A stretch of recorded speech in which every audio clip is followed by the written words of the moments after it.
అమ్మ నమస్తే అమ్మ. నమస్తే. అమ్మ, దేవి ఖడ్గమాల చదివితే ఎలాంటి ఫలితం వస్తుంది? ఎప్పుడు చదవాలి? ఎలాంటి నియమాలు పాటించాలి? ఇప్పుడు ఎలాగో శ్రావణ మాసం వచ్చింది కదా, ఈ శ్రావణ మాసంలో ఎలా చేయాలి? చాలా క్లిష్టమైన ప్రశ్న అడిగారమ్మా. ఎందుకంటే సమాధానం చాలా అయిష్టంగా ఉంటుంది చాలామందికి. అందుకు అయిష్టంగా ఉంటుంది, నచ్చదు. కానీ నచ్చకపోయినా నిష్ఠురంగా ఉన్న నిజం చెప్పాలి. ఖచ్చితంగా నిజం చెప్పాలంటే అమ్మవారికి సంబంధించినటువంటి ఈ స్తోత్రాల్లో చాలా వరకు కూడా పూర్వకాలం మన పెద్దలు ఎవరు చదవాల ఈ స్తోత్రాలు. ఎందుకంటే ఇవి చదవడానికి నియమాలు ఉన్నాయి. ఈ కాలంలో మేమెందుకు చేయకూడదు అనేటటువంటి ఒక విప్లవాత్మకమైన చైతన్యం కలగడం వల్ల వీళ్ళు చదవడం ప్రారంభించారు. ఎందుకు పూర్వులు చదవలేదు అంటే అవి చదవడానికి పాటించాల్సిన నియమాలకి భయపడి. ఎందుకంటే ఇవన్నీ శక్తికి సంబంధించిన, అమ్మవారి శక్తి స్వరూపిణి కదా. శక్తి అంటే ఏమిటి? లైవ్ వైర్ ఇన్సులేషన్ లేకుండా ముట్టుకుంటామా? ఆ ఇన్సులేషన్ లాంటివి నియమాలు పాటిస్తే అది మనకి కావాలి అంటే చక్కగా వెలుగునిస్తుంది, ఫ్యాన్ను తిప్పుతుంది, నీళ్లు వేడి చేస్తుంది, ఇంటెడు పనులు చేసి పెడుతుంది.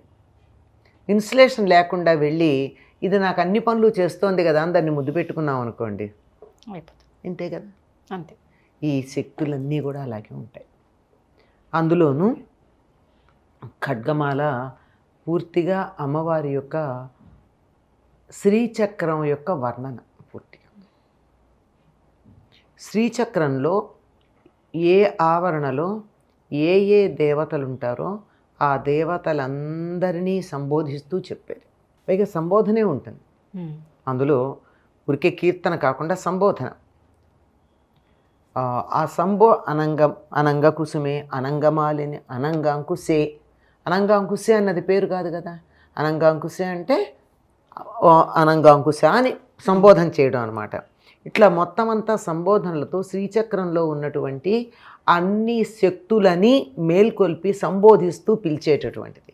మరి ఇలాంటి పిలుపు పిలవాలి అంటే ఎంత జాగ్రత్తగా ఉండాలి.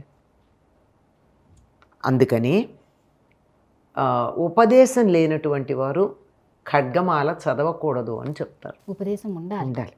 ఏం ఉపదేశం ఉండాలి? ఖడ్గమాల ఉపదేశం కాదు ఉండవలసింది. అమ్మవారికి సంబంధించినటువంటి మంత్రం ఏదో ఒకటి ఉపదేశం ఉండాలి. బాలం, గౌరీయో, పంచదశో, షోడశో, ఇవన్నీ అమ్మవారికి సంబంధించిన మంత్రాలు. ఈ మంత్రాలలో ఏదో ఒకటి గురుముఖత నేర్చుకుని ఉంటే ఖడ్గమాల చదివేటటువంటి అధికారం ఉంటుంది. కానీ ఈ రోజుల్లో అందరూ చదువుతున్నారు. మరి ఏం చేయాలి? చదవద్దు అంటే మానే పరిస్థితుల్లో లేరు. నువ్వెవరు చెప్పడానికి అంటారు. అందువల్ల ఆ చదివేదేదో తప్పులు చదవకుండా సరిగ్గా చదవమని చెప్పడం వరకన్నా చేసే పని కొంతమంది పెద్దలు చేస్తున్నాం. తప్పులు చదవకండి, సరిగ్గా చదవండి. ఉదాహరణకి మీ పేరు రాధ కదా, రాధా అని పిలిచాను అనుకో, ఎందుకు రాదు అంటారు. అంతే కదా. కరెక్ట్. ఒత్తు పలకపోతే మీకు కోపం రాదా? వస్తుంది. రాధా అని పిలిస్తే కోపం రాదా? వస్తుంది కదా. మరి అమ్మవారి పేర్లని ఒకటి ఉంటే మరొకరా పిలిస్తే ఆవిడకి కోపం తెప్పించామా, సంతోషం కలిగించామా? కోపమే తెప్పించాం. ఆ పని చేయాలా? అవసరం ఉందా ఆ పని చేయడం? అందువల్ల నేను ఖడ్గమాల చదువుతాను, నేను లలిత చదువుతాను, నేను త్రిశత్ చదువుతాను, నేను అది చదువుతాను, ఇది చదువుతాను అని అనే బదులు చదివి ఏ ఒక్కటో తప్పులు లేకుండా వీలైతే కొద్దిగా అర్థం తెలుసుకుని, లోతుగా కూడా అక్కర్లేదు, బాగా లోతుగా అర్థం తెలుసుకోమని ఏమైనా చెప్పట్లేదు. విమలే అన్నారు అనుకోండి, ఓ విమల అని పిలిచాం. విమల అంటే అర్థం ఏమిటి? మాలిన్యం అన్నది లేనిది అనే భావనతో విమలే అన్నప్పుడు అమ్మవారి దగ్గర ఎటువంటి మాలిన్యం లేదు అన్న ఆలోచన అన్నా మన మనసులోకి వస్తూ చదివితే చాలు. నువ్వు ఎన్నిసార్లు చదివావు అన్నది కాదు ప్రధానం, ఎంత మనస్ఫూర్తిగా చదివావు. భవానీ భావనాగమ్య అని ఉంటుంది అమ్మవారి నామాలు. భవాని తర్వాత భావనాగమ్య.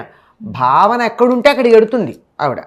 అమ్మవారి గురించిన భావన మనసులో లేకుండా తినబోయే తిండి మీదో చూడబోయే సీరియల్ మీదో మనసు పెట్టుకుని గబగబ భవాని భావనాగమ్య భవాని అని చదివితే ఆవిడ అక్కడికి వస్తుందా? అస్సలు రారు. కనుక అసలు అమ్మవారి నామాల్లోనే భావనాగమ్య అని ఉంటుంది కదా. భావనా మాత్ర సంతుష్టాయ నమో నమః అని చెప్తాం అష్టోత్తరంలో. భావన చేస్తేనే సంతృప్తి పడిపోతుంది ఆవిడ గురించి ఆలోచిస్తే. అట్లాంటిది ఆలోచన లేకుండా నువ్వు ఎన్ని పారాయణలు చేస్తే ఏం లాభం? అంటే పారాయణ చేస్తే ఏం ప్రయోజనం లేదంటే నీకు లేదు. వాతావరణం శుభ్రపడుతుంది అంతే. పరిసరాలలో ఉన్నటువంటి నెగిటివ్ ఎనర్జీ, అది కూడా తప్పులు లేకుండా చదివితే నెగిటివ్ ఎనర్జీ పోయి పాజిటివ్ ఎనర్జీతో ఛార్జ్ అవుతుంది. అంతేగాని చదివినటువంటి వాళ్ళు ఎంత ఉద్ధరించబడతారా అన్నది ఒక్క నామం అన్నా భావనతో చేస్తే కలుగుతుంది. నిజమమ్మా. అది అందువల్ల తొందరపడి ఎక్కువ పారాయణలు చేయాలి, ఎక్కువ స్తోత్రాలు చేయాలి అనే దానికన్నా ఏదో ఒక్కదాన్నైనా తప్పులు లేకుండా చేస్తే మంచిది.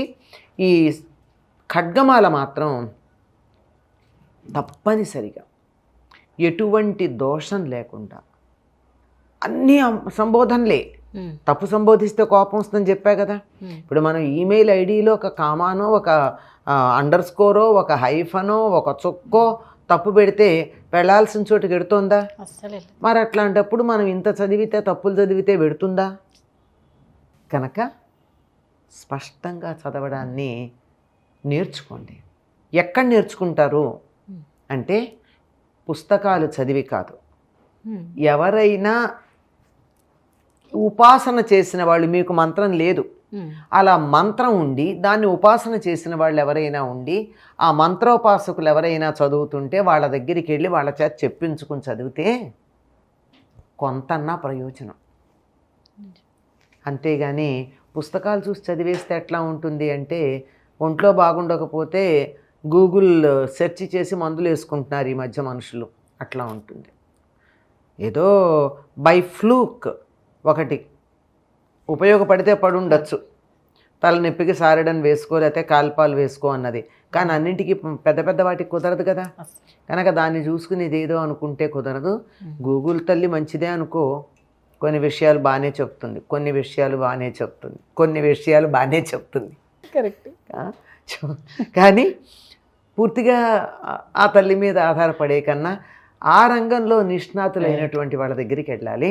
అలాగే అమ్మవారు ఉండేటటువంటి ఆవిడ స్థానమైనటువంటి ఆవిడ యొక్క యంత్రరూపమైనటువంటి శ్రీయంత్రాన్ని వర్ణిస్తూ చెప్పి ఆ యంత్రంలో ఎక్కడెక్కడ ఏ ఏ దేవతలు ఏ ఏ ఆవరణలో ఉంటారో వాళ్ళని సంబోధిస్తూ మేల్కొల్పుతున్నాం గనక జాగ్రత్తగా చేయాల్సి ఉంటుంది.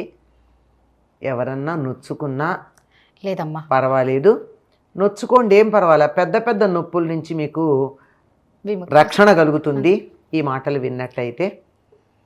జాగ్రత్తగా తప్పులు లేకుండా వీలైతే బాగా ఈ విషయంలో ఒక స్థాయికి వచ్చినటువంటి వాళ్ళు లేదా ఉపదేశం ఉన్న వాళ్ళు ఎవరి దగ్గరికన్నా వెళ్ళి ఒక్కసారి వాళ్ళతో చెప్పించుకుని చదవండి. కనీసం ఇది ఒక మధ్య మార్గం. నిజానికైతే మంత్రోపదేశం ఉన్న వాళ్ళే చదవాలి. మీరు అన్నట్టు మనసు ఏకాగ్రతతో స్పష్టంగా చదవాలి. స్పష్టంగా ఉపదేశం పొంది ఎవరి దగ్గర తెచ్చుకుని చదవడం మంచిది. ఈ పాటించి చదివితే మంచి జరుగుతుంది. మంచిది. చాలా చక్కగా చెప్పారమ్మా. ధన్యవాదాలు. నమస్తే.